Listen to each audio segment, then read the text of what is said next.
Hey y'all, we're going to read one more biography together today. This biography is about a girl who was around y'all's age when she did some pretty incredible things. This is the story of Ruby Bridges, and it's a biography written by Robert Coles. Ruby Bridges was born in a small cabin near Tylertown, Mississippi. We were very poor, very, very poor, Ruby said. My daddy worked picking crops. We just barely got by. There were times when we didn't have much to eat. The people who owned the land were bringing in machines to pick the crops, so my daddy lost his job, and that's when we had to move. I remember us leaving. I was 4, I think. At that time, black children and white children went to separate schools in New Orleans. The black children were not able to receive the same education as the white children. It wasn't fair, and it was against the nation's law. In 1960, a judge ordered 4 black girls to go to 2 white elementary schools. 3 of the girls were sent to McDonough 19. 6-year-old Ruby Bridges was sent to 1st grade in the William France Elementary School.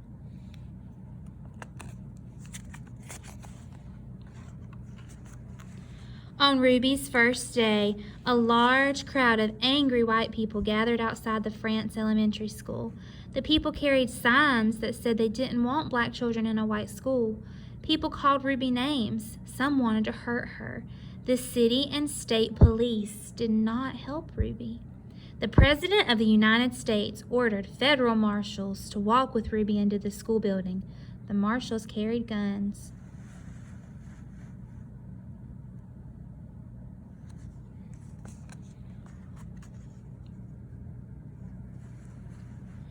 Every day for weeks that turned into months, Ruby experienced that kind of school day. She walked to the France school surrounded by marshals. Wearing a clean dress and a bow in her hair and carrying her lunch pail, Ruby walked slowly for the first few blocks.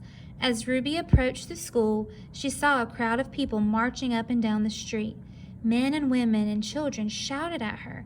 They pushed toward her. The marshals kept them from Ruby by threatening to arrest them. Ruby would hurry through the crowd and not say a word.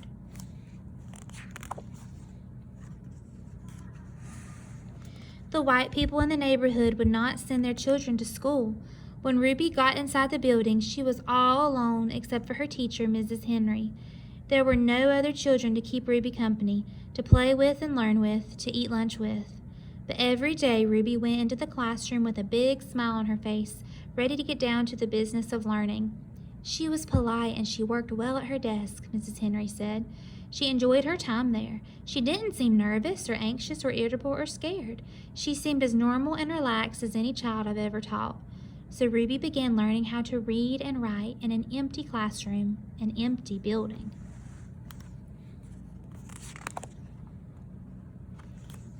Sometimes I'd look at her and wonder how she did it, said Mrs. Henry. How she went by those mobs and sat here all by herself and yet seemed so relaxed and comfortable. Mrs. Henry would question Ruby in order to find out if the girl was really nervous and afraid, even though she seemed so calm and confident. But Ruby kept saying she was doing fine. The teacher decided to wait and see if Ruby would keep on being so relaxed and hopeful, or if she'd gradually begin to wear down, or even decide that she no longer wanted to go to school.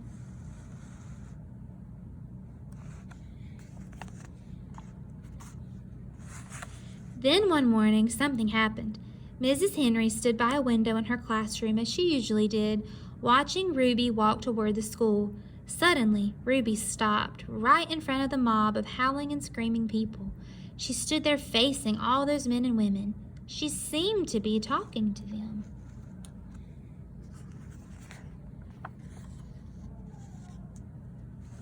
Mrs. Henry saw Ruby's lips moving and wondered what Ruby could be saying. The crowd seemed ready to kill her. The marshals were frightened. They tried to persuade Ruby to move along. They tried to hurry her into the school, but Ruby wouldn't budge. Then Ruby stopped talking and walked into the school.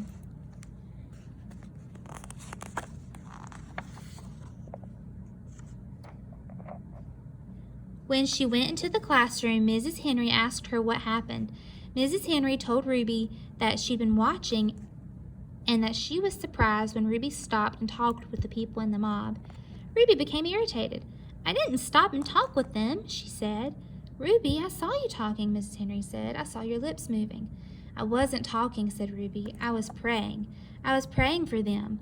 Every morning, Ruby had stopped a few blocks away from school to say a prayer for the people who hated her. This morning, she forgot until she was already in the middle of the angry mob.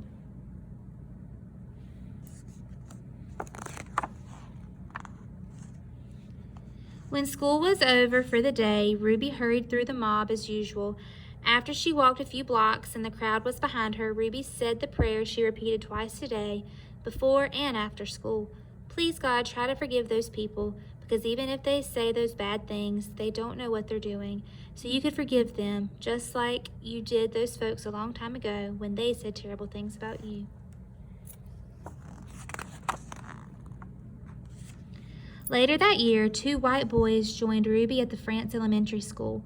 Their parents were tired of seeing the boys get into mischief around the house when they could have been in the school learning. The mob became very angry when the first white boys went back to school, but those boys were soon joined by other children. "We've been sitting back and letting our children get cheated out of an education because some people have tried to take the law into their own hands," one parent said. "It's time for us to fight for the side of the law and for our children's right to go to school and get their education." They all did get their education, Ruby and a growing number of boys and girls who went to school with her.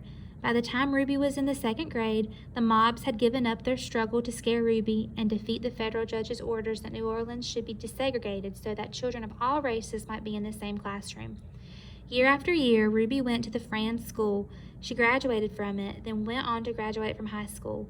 Ruby Bridges is married to a building contractor and has 4 sons who attend school within the New Orleans public school system. Now a successful businesswoman, she has created the Ruby Bridges Educational Foundation for the purpose of increasing parental involvement in schools.